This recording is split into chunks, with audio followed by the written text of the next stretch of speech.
सही मायने में कोई ऐसी चीज है जो पूरे देश को आपस में जोड़ती है तो वो बेशक भारतीय रेल है। हमारी रेलवे हर दिन 2.5 लाख यात्रियों को यहाँ से वहां लेकर जाती है। इतनी तो ऑस्ट्रेलिया की जनसंख्या है।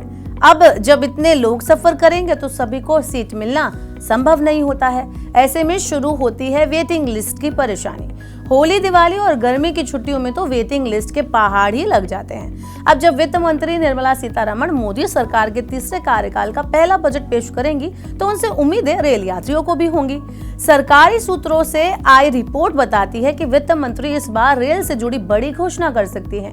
केंद्र सरकार इस बार बजट में रेलवे के लिए यात्री क्षमता और सुरक्षा बढ़ाने पर फोकस कर सकती है। केंद्रीय रेल मंत्री अश्विनी वैष्णव ने हाल ही में घोषणा की कि रेलवे अगले 2 वित्तीय वर्षों में 10,000 नॉन एसी कोच बनाएगा।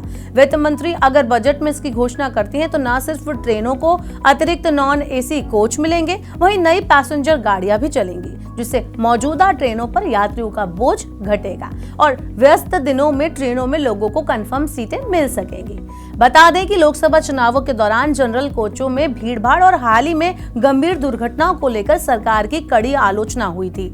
ऐसे में अब सरकार भीड़भाड़ को कम करके और परिचालन संबंधी दुर्घटनाओं को रोकने के लिए बड़ी घोषणा कर सकती है। इसके लिए कैपेसिटी बढ़ाने के लिए रेलवे पर बड़े निवेश की घोषणा की जाती है।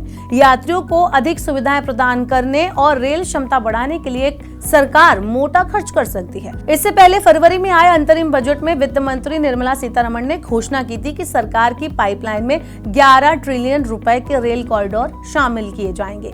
रेल मंत्रालय के अनुसार ये कुल 400 से ज्यादा प्रोजेक्ट भी विभिन्न चरणों में हैं। ऐसे में रेलवे के मौजूदा प्रोजेक्ट की अगर हम बात करें तो चालू वित्त वर्ष में 50 अमृत भारत ट्रेनों पर काम चल रहा है। रेलवे सुरक्षा को लेकर भी काफी संजीदा है। हाल ही की दुर्घटनाओं में लोको पायलट पर ज्यादा घंटे तक काम करने के बोझ की समस्या सामने आई थी।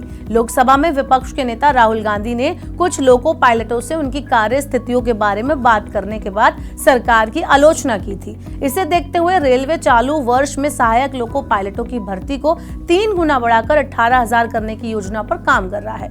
इसे लेकर भी बजट में घोषणा की जा सकती है। इसके अलावा रेल नेटवर्क को आधुनिक बनाने और दुर्घटनाओं को रोकने के लिए जरूरी टेक्निक के इस्तेमाल को लेकर भी ऐलान किया जा सकता है। हाल ही में पश्चिम बंगाल में हुई भीषण ट्रेन दुर्घटना के टाइम पर एंटी कोलिजन डिवाइसेस को लागू करने का मुद्दा उठाया गया था। अन्य प्रोजेक्ट की अगर हम बात करें तो बजट में metro network, Namo Bharat corridor, Vande Bharat train, high speed corridor और इकोनॉमिक कॉरिडोर के विस्तार के लिए पैसों की मंजूरी मिलने की उम्मीद है। अब देखना होगा कि रेलवे का सफर करने वाले लोगों को रेल मंत्री की तरफ से कितने आश्वासन मिलते हैं। रेलवे की सुरक्षा और यात्री सुविधाओं को लेकर आपके क्या विचार हैं? हमें कमेंट बॉक्स में लिखकर जरूर बताएं। इसके साथ ही बजट से जुड़ी स्पेशल कवरेज देखने के लिए आप मनी 9 के YouTube चैनल को सब्सक्राइब कर लें।